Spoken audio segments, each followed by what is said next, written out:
All right, coming up, tensions running high after ICE ramps up arrests in the South Bay. Dozens take to the streets demanding action. Now is the moment for everyone to be supporting elected leaders, community leaders, business leaders. No one should be shying away from this fight. ICE crackdowns spreading fear in the South Bay. Now the call for help is intensifying as people witness families being torn apart. Still trying to get a lawyer. He was the breadwinner. So she doesn't, they have a brand new baby. Plus, some questioned whether it was a bad look during a budget crisis. Why Oakland's new mayor is pulling the plug on plans for a pay increase for her staff. In the grand scheme of things, that amount of money means nothing in a regular situation. But in this situation, every dollar counts. And neighbors taking responsibility for helping revitalize East Oakland. We'll introduce you to the new safety ambassadors. A month ago, this was crazy. You couldn't even walk. We would have had to walk around the cars right there. But look how just right around this corner, how it just flipped. And later, Bay Area basketball players are stepping off the hardwood and grabbing a hardcover. Their call for kids to crack open a book this summer.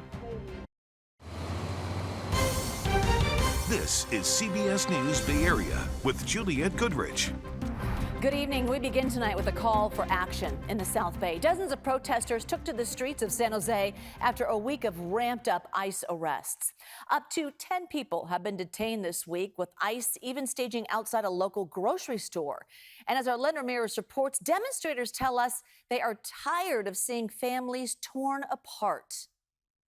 Well, a march and rally at the ICE offices here on Blossom Hill Road in San Jose capped off a tumultuous week of ICE raids in this area. And the point of all of this is for the immigrant community and their supporters to say they are not afraid.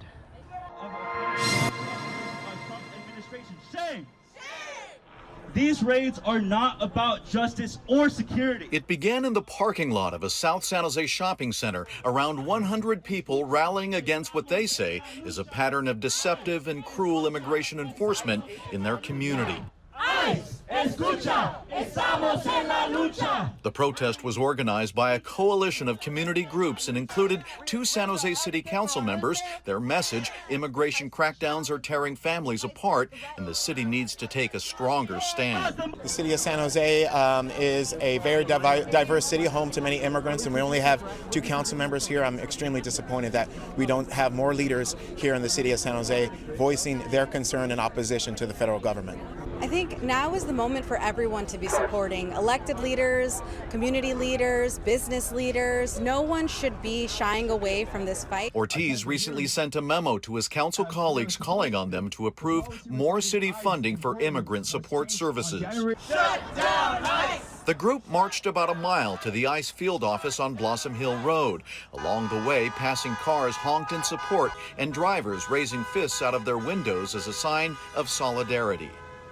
The protest follows a week of heightened immigration enforcement in the area. ICE agents arrested up to 10 people on Wednesday, staging their operation behind a Chavez supermarket. The store closed for an entire day out of concern for workers and customers. An ICE spokesperson issued the following statement regarding the recent activity in San Jose. Quote, those arrested had executable final orders of removal by an immigration judge and had not complied with that order. But protesters say the people were lured to the ICE offices on false pretenses of trying to comply with check-ins while they challenged their cases in court. One protester, who is a friend of the wife of one of the men arrested this week, said it's breaking up their family. Still trying to get a lawyer. He was the breadwinner. So she doesn't, they have a brand new baby. So she's still freaking out. She's, still not knowing what to do. They don't really have family here. Organizers say these kinds of protests will be ongoing as long as these operations are being carried out. Your attempt to intimidate us only makes us more united. It's unclear how long ICE plans to continue deportations in the area, but protesters say they'll be watching and continue speaking out. San Jose police have charged this man in connection to 2 alleged sexual assaults along the Los Gatos Trail. He is 21-year-old Pablo Chan. Investigators say the surveillance footage captured him near the trail around the time of the alleged assaults Wednesday morning. They eventually tracked him down outside a nearby business about a quarter of a mile away. He was booked on multiple charges, including several outstanding warrants. 36 people are out of their homes after a 4-alarm fire tore through several buildings this morning in San Francisco's Richmond district. The fire started just after 2 in the morning in a residential building on 5th Avenue before eventually spreading to 4 other buildings. More than 100 firefighters battled the fire for more than 2 hours. The cause of the fire remains under investigation, but luckily no injuries reported. A memorial service was held for a Castlemont teacher at Acts Full Gospel Church in Oakland. More than a week ago, Dr. Marvin Boomer Jr. was hit and killed by a driver trying to evade CHP officers. He was on an evening walk with his partner when the driver lost control of the car and hit him. Boomer's friend says he pushed her out of the way, saving her life. The suspect is 19-year-old Eric Hernandez Garcia. The CHP says they pursued him because they believe he was driving a stolen car, but then backed off. They claim Hernandez Garcia was still driving recklessly even after they ended the pursuit. The family plans to sue the driver, CHP, and possibly the city of Oakland. What happened to my brother was senseless, tragic, reckless. Our family is completely heartbroken. It doesn't make any sense what happened. It makes 0 sense. The family says the beloved teacher dedicated his life to improving the lives of students and underserved communities. Sticking in Oakland now, this Sunday marks the public inauguration of Barbara Lee as the city's new mayor. She was officially sworn in 2 weeks ago. Lee will celebrate with the community as the first Black woman to hold the position in Oakland. But just 2 weeks into her tenure, she's already facing some budget blowback following a proposal by her interim predecessor that called for an increase of $1.7 million to her office. With Oakland's budget deficit well documented, though, earlier today, Lee reversed that decision, asking the city to drop the bump. Lauren Toms has more on tonight's Fiscal Flip. It's a proposal that quickly raised eyebrows for a city in financial crisis. Under a suggested fiscal plan, incoming Mayor Barbara Lee's office budget would increase by $1.7 million. That's a more than 40% spike and would allow her to pay her staff salaries between $150,000 to $250,000 annually. It comes as the city is trying to close a projected shortfall of $245 million over the next 2 years, with other departments facing cuts and potential layoffs. The pay bump for the mayor's staff drew some skepticism from Councilmember Carol Fife. I think we need to really be cautious about any kind of increases during a budget deficit, and even if it's well-intended, the optics that it sends when we're struggling to make sure that all of our needs are met for the residents. That concern echoed by the city's Budget Advisory Commission, which in a report last week stated that the slated increase for Lee's office included no justification offered. But by Friday afternoon, Mayor Lee quickly shut down the funding boost for her office. In a statement, she told CBS News Bay Area, quote, "My top priority is ensuring that every line in this budget serves Oakland residents as effectively as possible. Because this spending plan was drafted before I took office, I respectfully request that the mayor's office classifications and staffing budget be reduced to their previous levels." The whole idea, which was proposed by interim Mayor Kevin Jenkins before Lee took office, was to attract top talent to the mayor's office. But Councilmember Ken Houston applauded Lee's reversal, saying the city must come first. In the grand scheme of things, that amount of money means nothing in a regular situation. But in this situation, every dollar counts. We met Oakland resident Ole, who says Lee's decision is a patriotic one. I think it makes me feel like we have someone who is working for us. But he hopes to see change on the streets of Oakland once the budget is rolled out. In San Francisco, LGBTQ veterans and supporters are denouncing the U.S. Navy's plans to rename the USNS Harvey Milk. The Fleet Replenishment Oil is named after gay rights icon and Navy veteran Harvey Milk. He was the first openly gay man to be elected to public office in California, serving on the San Francisco Board of Supervisors before he was assassinated in 1978. The order to rename the ship came down from Defense Secretary Pete Hegseth as the Trump administration distances itself from DEI initiatives. State Senator Scott Wiener called it an effort to undo inclusivity in the military. What Trump and Hegseth are doing, it is despicable, and it is part of their campaign to erase all LGBTQ people from public life. Today also marked the deadline for transgender service members to leave the military voluntarily with a bonus. Others who choose to stay could be removed against their will following the Trump administration's ban on transgender troops. The giant pink triangle is coming back to San Francisco's Twin Peaks in honor of Pride Month. Our chopper flew by this morning. City crews have laid out the outline and will install it tomorrow. It's been a tradition over the last 3 decades, tracing its roots back to the Holocaust when gay men were forced to wear a pink triangle. The installation is a way to reclaim the symbol and a reminder of past struggles. Drag queens and members of the LGBTQ community will join city leaders tomorrow to commemorate this year's installation. Coming up, meet the Oakland ambassadors keeping the city clean, one orange vest at a time. Most of this area is still black owned. So we chose this place as the black cultural zone. The history's right here. So how do we let that history go? People want us to let the history go, but nah. Plus, it's time to slow down in San Francisco. Dozens of speed cameras are now live and issuing warnings across the city. We'll tell you when you can expect citations next. All 33 of San Francisco's new speed cameras are now online. The cameras are still only issuing warnings for now. Drivers will have a 60-day grace period to modify their behavior. Early data from April showed the first batch of speed cameras caught more than 100 violations per day, though SFMTA says the numbers are trending downward the longer the cameras are up. Traffic safety is public safety, and anything that can slow down cars that are speeding is a positive for our city. Actually, 1,000 per day, not 100. So they've been doing more, and actual citations will begin in August, with fines ranging anywhere from $50 to $500, depending on the speed. In honor of National Home Ownership Month, PG&E is partnering with Habitat for Humanity in a 2-year partnership. One of its recent projects is in the South Bay, connecting hometowns. The new grant program under the partnership is a $500,000 commitment from PG&E. The company sends volunteers to locations across California to help build homes for families with limited income.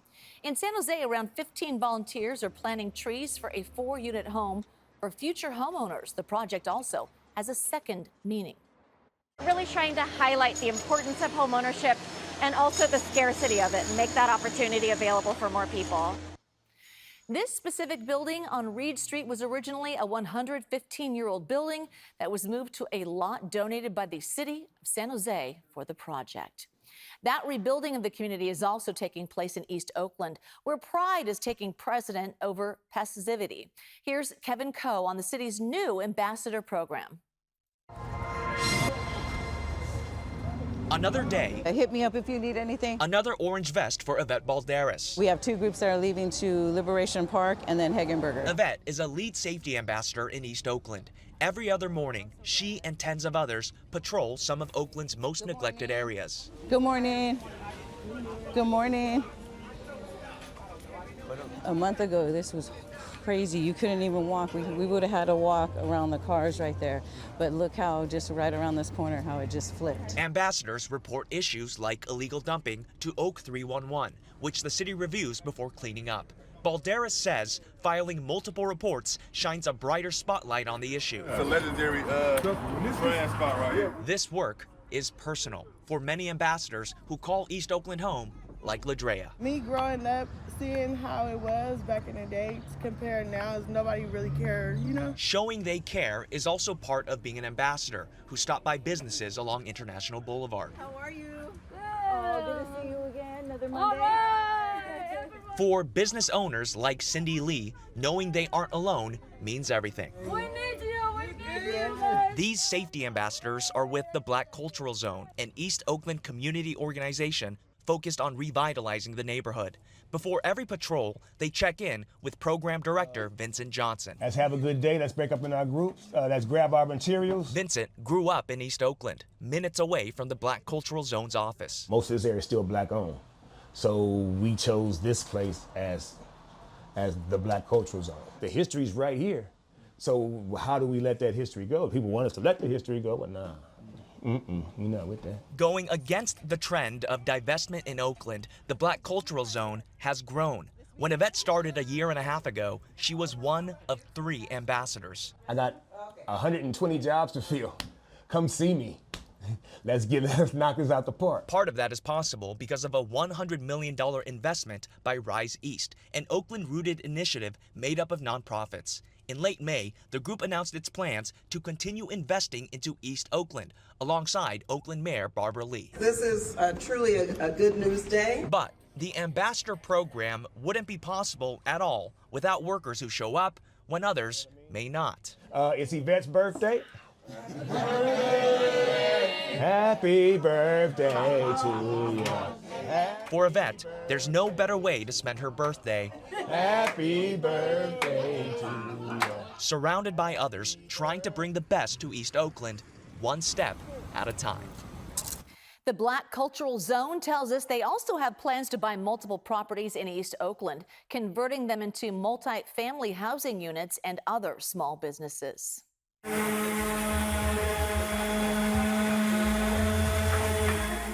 And that's the sound of 100 beds being made in Oakland as volunteers join together to give new beds to children in the East Bay. Oakland police and firefighters joined with the group Sleep and Heavenly Peace, a nonprofit dedicated to providing free twin beds to children between the ages of 3 and 17. The beds from today's build will be going to children all across Oakland who are sleeping on the floor or have to share a bed. Kids don't have a say in their environment. Sometimes it's an emergency where they lost a parent, or this is just their lifestyle. Their family just can't provide for them that.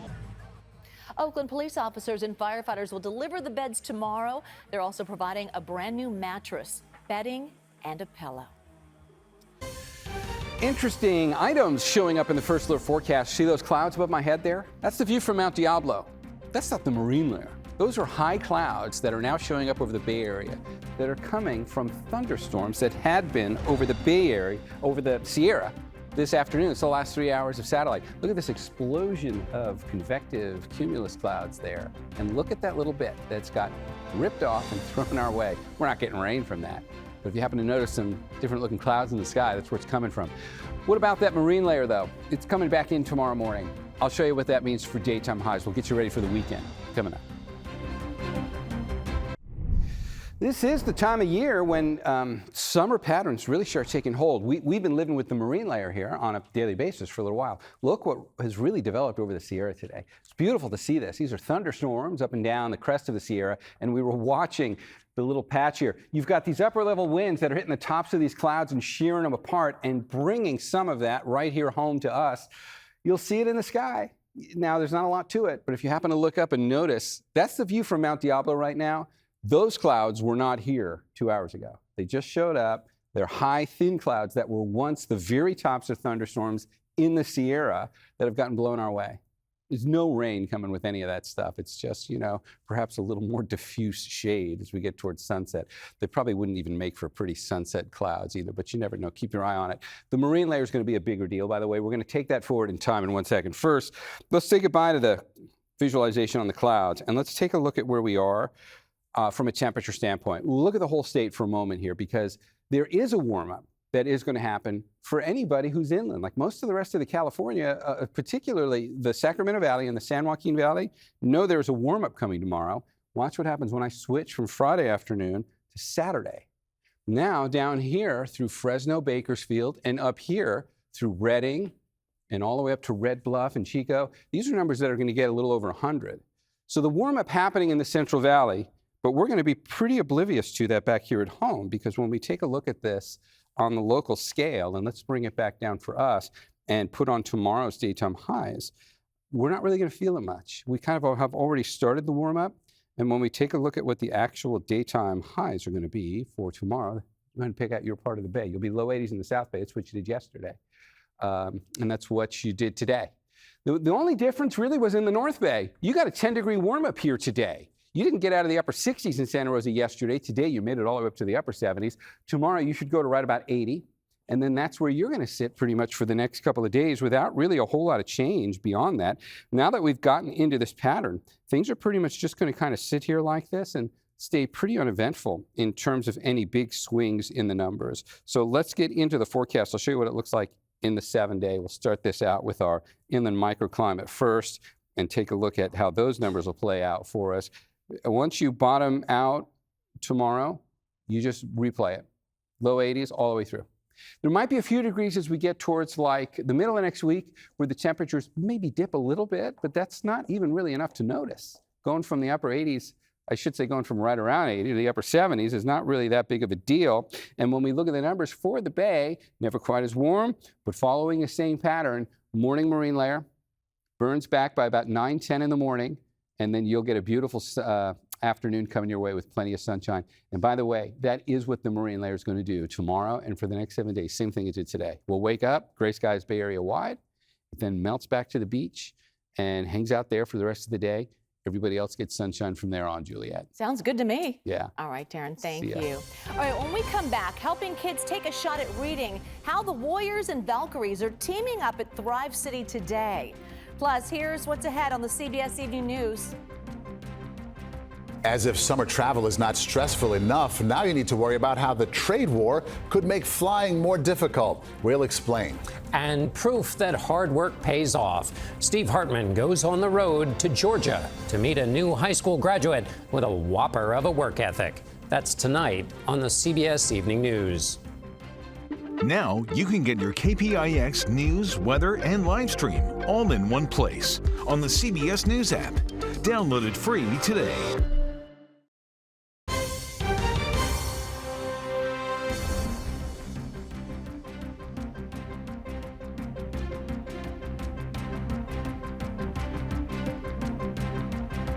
The Golden State Warriors and Valkyries teaming up today, swapping their playbooks for regular books as they hosted a reading celebration at Thrive City. The kids listened to stories from Quentin Post, representing the Warriors, and Kayla Thornton from the Valkyries. The two pros spoke about the importance of reading as both a way to expand their horizons and as an escape from the day-to-day. Post told them if you don't like reading, you're just not reading the right things. What I remember as a kid, I have fond memories of it. I really read things that I really enjoyed, and then reading becomes something you look forward to. That's kind of my getaway, you know, being in the gym a lot and playing basketball. I try to get out to, get a little vitamin D from the sun and read a little book. Reading is power and it's knowledge. So the event also featured a pop-up bookstore. They had giveaways, games, and music, including a performance from MC and author Zeps. Of course, CBS News Bay Area is the home of the Valkyries, so we are airing more than 30 games throughout the season on KPIX and our sister station, Pix Plus. The CBS Evening News with Maurice Dubois and John Dickerson is next on KPIX. We have local news always streaming on our streaming service on CBS News Bay Area. We're back here in 30 minutes at 7 o'clock with more news just for you. Have a good day.